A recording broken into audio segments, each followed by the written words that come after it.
All right, here's another video for you guys. I'm going to try and make it less than 15 minutes, so I might talk quickly, but it's not that long. Today we are talking about escalation in Vietnam. This will help you answer numbers 9 through 12 on your Vietnam study guide. And on top of that, it'll help you understand what's going on in pages 65 to 115 of Most Dangerous, which you are assigned to read, and that is due Monday, May 4th. So let's get started. The conflict in Vietnam is deepening. Last we left off, McNamara was advising Johnson to send in more troops, and that is just what he does. And so this is called escalation. Sending in more troops is escalating the amount of troops. So it's like they're going up on an escalator. McNamara is advising Johnson to do this, and he is doing it. So by the end of 1965, there are 180,000 troops. By the end of 1966, there are 400,000 troops. And by the end of 1968, there are 500,000 troops in Vietnam. And just for clarification, a troop is one soldier. I know a troop sounds like a traveling troop of a group of soldiers. A troop is just one soldier. This is something I did not know until I was an adult. So you're welcome. So Johnson implements a new campaign called Operation Rolling Thunder. So this is a bombing campaign in 1965, and it targeted something called the Ho Chi Minh Trail. The Ho Chi Minh Trail was a network of secret roads, paths, bridges from North Vietnam through Cambodia and Laos into South Vietnam. And so this was how the North Vietnamese army was helping to supply the Viet Cong in South Vietnam. So they were sending in soldiers, they were sending in supplies, and so Operation Rolling Thunder was meant to bomb that. And just another tidbit of fact, between 1965 and 1968, bombing increased in Vietnam so much that by 1968 we had dropped more bombs on Vietnam than the entire Allied force had dropped during World War II.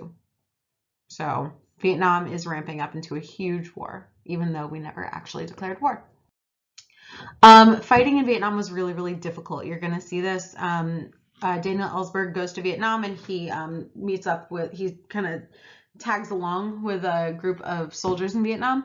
And they're walking through thick forests, muddy trails, swampy rice paddies. So rice is planted underwater, basically. So a lot of times they're just basically underwater from the waist down. There are also booby traps, so really deadly booby traps that the Viet Cong had set up that would kill people.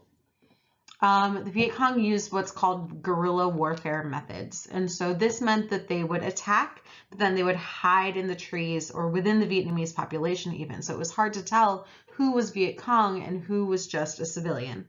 And so they would, guerrilla warfare means kind of like hiding in the terrain that is provided to you.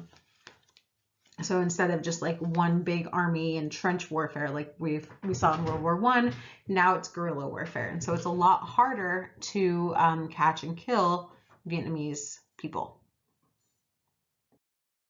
So napalm and Agent Orange, these are on your study guide.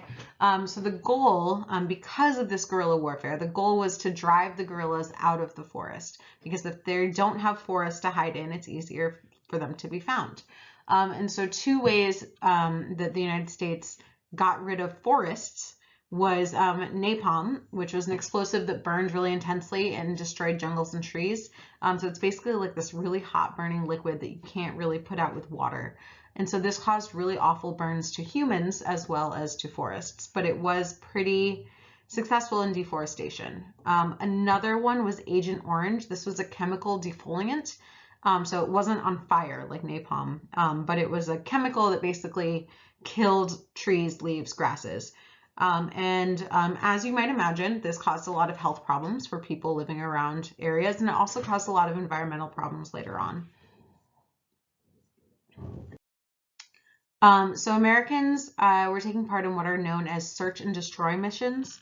So this was an American tactic in which ground troops worked in cooperation with aircraft. So patrols on the ground would radio in their locations, and then helicopters would come in and shell the heck out of the enemies. And so this was, you're going to read about something called reconnaissance by fire. And that's basically just instead of checking to see if there's a Viet Cong soldier behind that patch of trees, you just radio in your location and have the helicopters, shoot them, which is a really awful way to do it because it might just be a Vietnamese civilian there, but it's also a lot safer than going to check yourself. But even as they're doing these search and destroy missions, the troops on the ground are realizing that the Viet Cong and the North Vietnamese troops are always just replacing themselves. There's always a fresh, replenished amount of Vietnamese troops fighting against them. And so no matter how many people they killed, there's always new Viet Cong and North Vietnamese. And so this is becoming a problem for the Americans. So opposition is beginning to grow towards the Vietnam War. Some officials at the beginning thought the war could be won. It was just a matter of time. But as the war dragged on, this guy in particular, Robert McNamara, he was originally one of the loudest proponents of the war. He was the one telling Johnson to send in more troops, but he begins to argue that a ground war and air attacks were failing and the war could not be won. And so you'll see on page, where is it? 95 of your book, McNamara decides like, hey, maybe we should like start documenting why we're failing so hard in Vietnam. And that way future generations won't make the same mistakes as we do. So that document begins to get built, and that document will eventually be known as the Pentagon Papers. And that is the document that Daniel Ellsberg is going to distribute far and wide to prove that American officials knew that they were losing the war, but they continued to send in troops. And so the next thing we're going to talk about later on is the protests that are beginning. But that is for another slideshow and or assignment. So I just wanted to go over a few things that are in Most Dangerous, just to give you a little bit more context. So on page 77, it's talking about how Ellsberg is part of a larger mission to win over the people of South Vietnam. This is called Hearts and Minds. So basically, this was a large push as the United States began to realize that the war wasn't working, that it wasn't having the desired effect of pushing communists out of Vietnam. They start to do something called Hearts and Minds, where they start providing education and other services to people in South Vietnam to convince them that they're better off siding with the Americans. And that should say better off and not better of. I'm not perfect. Another thing that you're going to read about is the Hanoi Hilton. The Hanoi Hilton is not an actual Hilton hotel. It was kind of like a tongue-in-cheek joke that prisoners at Hoa Lo prison called it. It was a POW camp. It was actually originally built by the French to house Vietnamese dissenters, and then the Vietnamese took it over and started housing American prisoners of war. And so this is where Everett Alvarez ends up. You read about him. Also, former senator, he's now dead, and Republican presidential candidate John McCain, he was also housed at the Hanoi Hilton when he was in Vietnam as an Air Force pilot, I believe. They talk about this in the book, but I just really want to point it out. On page 86, they talk about the draft. So from 1966 to 1968, an average of 25,000 a month, 25,000 men were drafted every month. That is huge. And that's the biggest it had ever been. So aside from the Korean War, which didn't last this long, 25,000 men drafted every month, and this is going to cause a lot of protest, as you will see.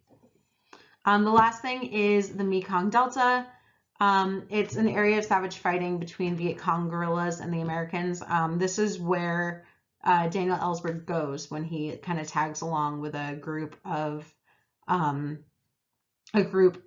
soldiers. So he's in the Mekong Delta. So just to show you on a map, circled in red, this is a map of South Vietnam at the time when there was a North and South Vietnam. Now it's all just one Vietnam. Circled in red is Saigon, which was at the time the capital.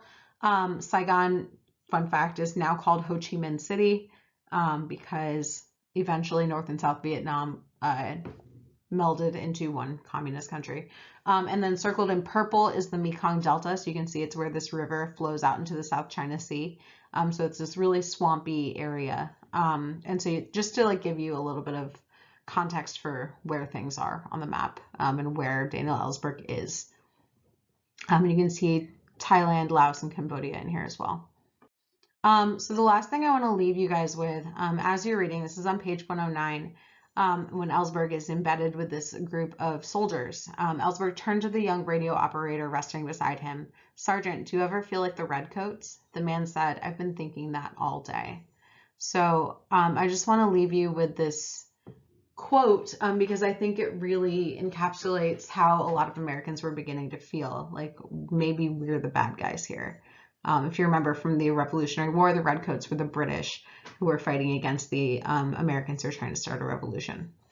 So with that, make sure you are reading. You should have paid up to page 115 done by Monday, May 4th.